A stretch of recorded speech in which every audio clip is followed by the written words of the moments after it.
दीदी ने क्या किया, वो आईपैक के ऑफिस में आती हैं, रेड के दौरान हस्तक्षेप करती हैं, वहाँ से ग्रीन फाइल लेकर भाग जाती हैं। मिनिस्ट्री में अगर हम 2 पैसे का घोटाला कर रहे हैं और अगर ईडी वाले इस चीज को जान गए तो उनकी मुश्किलें बढ़ने वाली है, इसलिए वो बार्गेनिंग करने के लिए सेकंड एफआईआर का धमकी दे रही है। 10-20 पुलिस को लेकर आया, वार्ड फुटिंग पर सारा काम हुआ, इतने भी फाइल्स थे सबको खंगाल कर गाड़ी में। आईपैक के ऑफिस में यही ईडी ने किया, और अगर ईडी की रेड होती है तो किसी को पावर नहीं है उस रेड के दौरान वहाँ से एक सुई भी बाहर जाएगी। तो पीछे क्यों फाइल लेकर चुरा कर क्यों भाग रही है और बार बार क्यों कह रही है कि हमारे पास कुछ ऐसे सबूत है जो अगर मैं चाहूँ तो उजागर कर दूंगी, तो सरकार गिर जाएगी केंद्र की।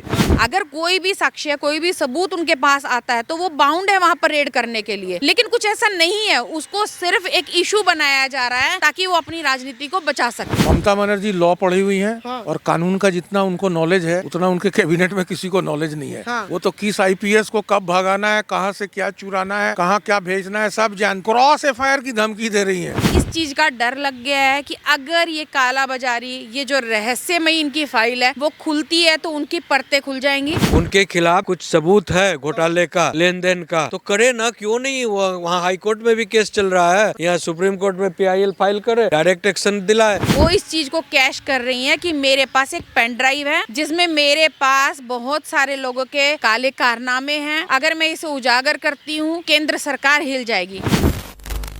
नमस्कार, मैं आकाश कुमार, स्वागत है आपका हमारे चैनल पर। जिस तरीके से आपने देखा कि ममता बनर्जी सड़कों पर बैठ चुकी हैं फिर से, ये इस बार एसआईआर को लेकर नहीं बैठी बल्कि जो ईडी की रेड है उसके चलते हुए बैठी हैं। वो फाइलें हाथ में ले लेकर घूम रही हैं। वो तमाम अमित शाह जी से कह रही हैं कि मुझे माफ कर दो, home minister, naughty home minister, बहुत सारे लोग मीम्स भी बना रहे हैं। वो कह रही है हमारे पास पेन ड्राइव भी है, अगर हमने केंद्र का उठना बैठना बंद करवा देंगे। ये टीएमसी के नेता और टीएमसी के कार्यकर्ता भी कह रहे हैं। फिलहाल हम सुप्रीम कोर्ट के वकीलों के साथ खड़े हैं और इनसे जानेंगे कि आखिर में ये क्या राय रखते हैं। पश्चिम बंगाल में जो हो रहा है, क्या ममता बनर्जी के पास सच्ची में सबूत है? और ये जो राजनीति है बहुत पेचीदी होने वाली है, क्योंकि जो ममता बनर्जी है, जिसे कहा जाता है कि बंगाल में से कोई हिला नहीं सकता, आज वो गिड़गिड़ा रही हैं। नमस्कार ध्रुव जी, स्वागत है आपका हमारे चैनल पर। क्या कहना चाहोगे कि जिस तरीके से ममता बनर्जी कह रही हैं कि हमें माफ कर दो अमित शाह जी, हमसे गलती हो गई, आप तो ऐसा छल कर रहे हो बंगाल में जीतने के लिए, क्या कहोगे? देखिए, सांच को आँच क्या। हाँ। अगर ममता बनर्जी सचमुच सच्ची हैं, पूरे हृदय से पवित्र हैं, हाँ। तो उनको किसी भी कीमत पर आईपैक के ऑफिस से, प्रतीक जैन के दफ्तर से, घर का जो दफ्तर है, उनसे वो ग्रीन फाइल लेकर नहीं भागना चाहिए। और तुरंत जो है उन्होंने police commissioner, Calcutta police commissioner को बुलाया, 10-20 पुलिस को लेकर आया, वार्ड फुटिंग पर सारा काम हुआ, और जितने भी फाइल्स थे सबको खंगाल कर गाड़ी में। पुलिस का क्या भाई, सुपर, ये जो लोकल पुलिस से बड़ी पुलिस है ना, ईडी तो सबसे सुपर पुलिस है। हाँ, वो भी तो पुलिस सिस्टम से ही आती है, सीबीआई भी पुलिस सिस्टम से ही आती है। तो एक पुलिस जो केंद्र से आया, उसको आप जो छूने नहीं दे रही हो और छाती में ऐसे दबा कर रख रही हो और लेकर भाग रही हो सारा चीज़, और दूसरी पुलिस जो आपके पॉकेट की पुलिस है उसको कह रही है सारा फाइल ले चलो। क्या भाई, तो ये पुलिस से छुपाने वाली बात नहीं है। ये घोटाले की उजागरी नहीं हो, ये जो सीरीज ऑफ घोटाला जो है 2019 से लेकर 2026 जो एंट्री हुआ है, तो 2025 तक इस सीरीज ऑफ घोटाला जो हुआ है, आपको ये क्या क्या घोटाला था, ये पशु का घोटाला, उसके कोल घोटाला, राशन घोटाला। क्या भाजपा के लोग घोटाला नहीं करते क्या? ईडी उनके घर पे क्यों नहीं जाती है? बिल्कुल जाएगी। अगर आप कोई घोटाले का सबूत ला कर दो, ऑनरेबल सुप्रीम कोर्ट में पीआईएल फाइल करो, या कोई इस तरह का जो आपके पास कोई एविडेंस है लाओ, तो चाहे वो भाजपा हो या राजद हो या कांग्रेस हो, लाओ, जिसके पास ये इन्फॉर्मेशन, आपके पास इन्फॉर्मेशन है नहीं है तो आप ये क्यों बोल रहे हैं? ममता बनर्जी के जो टीएमसी के नेता थे, उन्होंने किसने, सुप्रीम कोर्ट ने वो दिया सबूत? नहीं, अगर उनके पास, ममता बनर्जी के पास किसी के खिलाफ, भाजपा हो या वो क्या अमित शाह जी हो या एबीसीडी कोई हो, उनके खिलाफ कुछ सबूत है घोटाले का, लेन देन का, तो करे ना, क्यों नहीं? वहाँ हाई कोर्ट में भी केस चल रहा है, यहाँ सुप्रीम कोर्ट में पीआईएल फाइल करे, डायरेक्ट एक्शन दिलाए। तो पीछे क्यों फाइल लेकर चुरा कर क्यों भाग रही है और बार बार क्यों कह रही है कि हमारे पास कुछ ऐसे सबूत है जो अगर मैं चाहूँ तो उजागर कर दूंगी, तो सरकार गिर जाएगी केंद्र की। तो भैया करो ना, कौन रोक रहा है? चोर चोर मौसेरे भाई और बहन क्यों बन रही हो? आपने कहा चोर चोर मुसरे भाई, के ऐसा तो नहीं है कि ममता बनर्जी ने बहुत पहले से ही वो सबूत रख रखे हो जिन सबूतों की वो बात कर रही है? Blackmailing करने के लिए। नहीं, बस वो इसलिए रहता जैसे चोर चोर मोसेरे भाई, आपने कहा मोसेरे भाई, कहीं बीजेपी भी चोर हो, ममता बनर्जी की सरकार टीएमसी भी चोर हो। मैं तो यही कह रहा हूँ ना कि अगर बीजेपी के लोग चोर हैं और उनके सबूत आपके पास हैं तो आप उसको उजागर करो। मौसेरी बहन मौसेरे भाई क्यों बनी हुई हो? सही बात। आपको क्या लगता है मैम, ये जो ममता बनर्जी जो कह रही है हमारे पास कुछ ऐसा है, अगर लिया है तो तहलका मच जाएगा बीजेपी में? देखो, एक बहुत छोटी सी बात बताती हूँ। हाँ। अगर किसी के पास कुछ नहीं है हाँ। तो वो ज़्यादा शोर मचाएगा, जिसके पास कुछ है वो चुप रहेगा। अगर मैं सही हूँ, मेरे पास सब चीज़ें ठीक हैं, कोई इंक्वायरी के लिए आता है तो मुझे किस बात का डर है? लेकिन अगर आपके पास कुछ गलत है तो पहले तो आप उसको चेक नहीं करने दोगे, दूसरा आप वहाँ पर चिल्लाओगे मेरे घर में चोरी, मेरे घर में ये। सेम ममता जी कर रही हैं, ठीक है। यहाँ पे क्या हुआ, अभी आईपैक के ऑफिस में ईडी की रेड हुई। ईडी एक इंडिविजुअल बॉडी है, बिल्कुल, एनफोर्समेंट डायरेक्टरी। बिल्कुल। अगर उसे कोई इन्फॉर्मेशन मिलती है कि कहीं पर कुछ गलत है, कोई सबूत मिलता है, कोई मॉनेटरी ट्रांजैक्शन की उसको खबर मिलती है, उसे किसी की परमिशन की ज़रूरत नहीं है। कोई सीएम नहीं, कोई पीएम नहीं, दिन है रात है, जिस टाइम इन्फॉर्मेशन मिलती है वो वहाँ पर रेड कर सकती है। सेम आईपैक के ऑफिस में यही ईडी ने किया। और अगर ईडी की रेड होती है तो किसी को पावर नहीं है कि उस रेड के दौरान वहाँ से एक सुई भी बाहर जाएगी। इसी के लिए ममता जी ने क्या किया, दीदी ने क्या किया, वो आईपैक के ऑफिस में आती हैं, रेड के दौरान हस्तक्षेप करती हैं, वहाँ से ग्रीन फाइल लेकर भाग जाती हैं। भाग जाती हैं। जब वो भाग रही हैं, वहाँ पर बहुत सारा मीडिया है, उन्होंने उनसे पूछा कि दीदी क्या हुआ, दीदी क्या हुआ। उन्होंने कोई जवाब नहीं दिया और फुल फ्लैश वहाँ से फाइल लेकर भाग जाती हैं। अब बाद में वो इस चीज़ को एक्सप्लेन कर रही हैं कि ये हमारी पार्टी का मैनिफेस्टो है, हमारी पार्टी के नेम है, वो है। अगर यही सब चीज़ें थी, आप एक सभ्य पद की गरिमा पर हैं, एक स्टेट की सीएम है, आपको ये चीज़ शोभा नहीं देती है।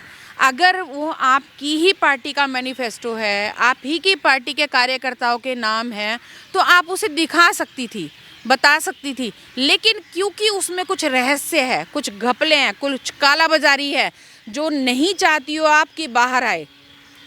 अब उन्हें दूसरी बात इस चीज़ का डर लग गया है कि अगर ये कालाबाजारी, ये जो रहस्यमयी इनकी फाइल है, वो खुलती है तो उनकी परतें खुल जाएंगी। इलेक्शन जल्दी आ रहा है, उनकी सरकार जाएगी।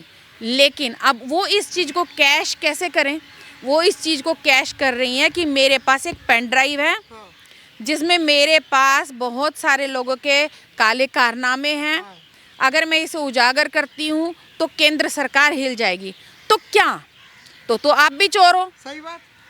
तो आप क्या मतलब आप खुला चैलेंज कर रही हो, आप ब्लैकमेलिंग कर रही हो कि भैया अगर तूने मुझे बदनाम किया तो तुझे उससे ज़्यादा बदनाम करूँगी। अगर आपके पास कुछ था, आप इतनी ही साफ थी, तो आप केंद्र में भी आती ना। आपके पास तो इतने, आप बोल रही हो मेरे पास ऐसे कारनामों की पेन ड्राइव है, मैं अगर उजागर करूँ तो केंद्र सरकार गिर जाएगी। आज भारत का बच्चा जानता है, समझदार है। अगर उसमें कुछ गलत था, केंद्र सरकार के अगेंस्ट था, केंद्र सरकार गिरती। दीदी आप यहाँ भी आके राज करो, आप तो वहाँ से भी जाने वाली हो, इसलिए वो शोर मचा रही हैं। सही बात। अभी आपने कहा मैम जिस तरीके से कि ईडी बहुत इंडिविजुअल बॉडी है, वैसे तो हमने जो पढ़ा है फाइनेंस मिनिस्टर के अंडर में आती है ईडी।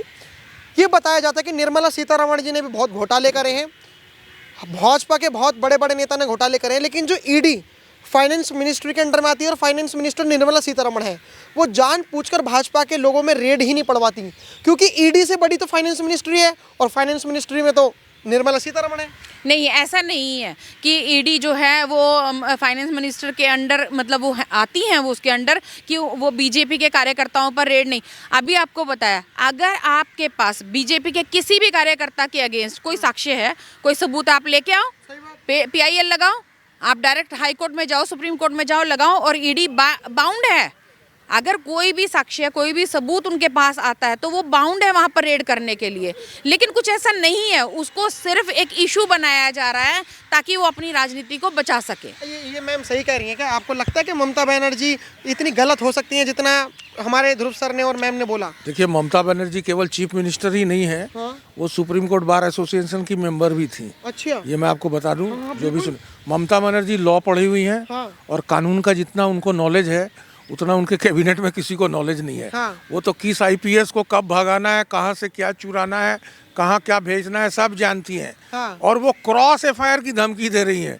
अगर वो किसी स्कैम में फंसी हुई हैं और उनको पता है कि जब हमारे ऊपर चार्जशीट बन चुका है, अब हमारा कन्विक्शन होने वाला है, तो क्रॉस एफआईआर का धमकी दे रही हैं।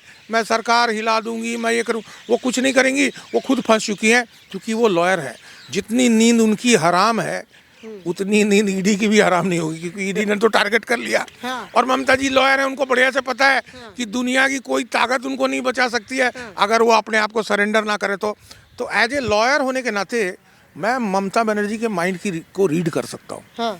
वो सुप्रीम कोर्ट की लॉयर है, उनको सब पता है कि मिनिस्ट्री में अगर हम 2 पैसे का घोटाला कर रहे हैं और अगर ईडी वाले इस चीज़ को जान गए तो उनकी मुश्किलें बढ़ने वाली है।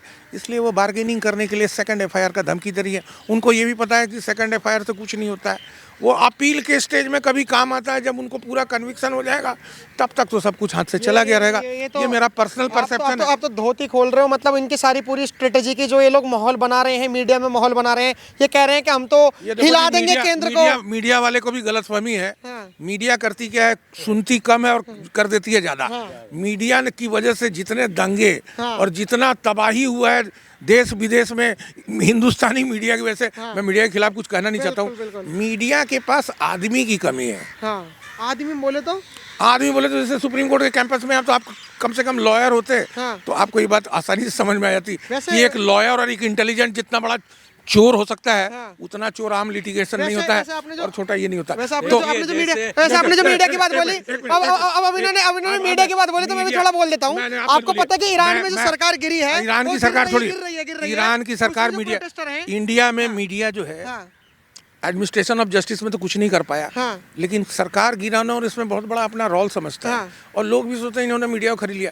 मीडिया तो मेहनत करती है, कोशिश करती है कि सही चीजें लोगों को पता चले। पलट नहीं गए। मैं पहला आदमी हूँ जो हमेशा मीडिया के खिलाफ रहा और मीडिया के खिलाफ बोला। बाद में मीडिया का रोल तब पता चला जब stature is also a fundamental right, जब पता चला कि कोई आदमी मीडिया की वजह से अगर बहुत बड़ा आदमी बन जाता है, लोग उसको कहते हैं यार तुम तो बहुत बड़े वकील हो, रोज टीवी पे आते हो। तो वैसे वकीलों को मैं कहना चाहता हूँ कि मीडिया का पीछा छोड़ दें, अदरवाइज वो दिन दूर नहीं जब आप कहीं के नहीं रहेंगे। क्योंकि मीडिया डोनाल्ड ट्रंप जो है वो भी पहले मीडिया में थे, मनीष सिसोदिया वो भी पहले मीडिया में थे, जिन्होंने पूरा दुनिया हिला रखी है। नहीं, ये सारे मीडिया वालों को बता दें, मीडिया वाले कब किस समय क्या क्वेश्चन पुटअप कर दें और उसका आंसर कितना गलत दे दे लोग, ये उनको पता नहीं होता। आपसे नहीं करना चाहिए क्वेश्चन। आप, मेरा सवाल सीधा सीधा ये है कि बीजेपी वाले भ्रष्टाचारी नहीं है? देखिए, भ्रष्टाचारी अगर बीजेपी वाले होते तो उनकी सरकार बिहार में नहीं बनती। महाभ्रष्टाचार लोग अपना कोशिश कर लिए बनाने के लिए। क्यों भाई साहब, बिहार में, यूपी में, आने वाले हर एक जगह में जब लोग जागरूक हो जाएंगे तो बीजेपी जैसी लोगों की सरकार बनेगी। आपने कहा कि बिहार में अगर बीजेपी भ्रष्टाचारी तो बिहार में सरकार नहीं बनती, लेकिन आपको भी मानना पड़ेगा नीतीश कुमार को मुख्यमंत्री क्यों बनाया, ताकि वो गिर ना जाए। वो बिन पैंदी के लोटे बताए जा रहे हैं। बात नीतीश कुमार की नहीं है और किसी चीफ मिनिस्टर की नहीं है। आप बाकी जगह भी देखें, चीफ मिनिस्टर भी चेंज हो गया और लोग बड़े आराम से चले गए। नीतीश कुमार ने जितना काम किया है, नीतीश कुमार ने जितना देश के लिए काम किया है, रेल के लिए काम किया है, उसके बारे में आपको बढ़िया से जानकारी नहीं है।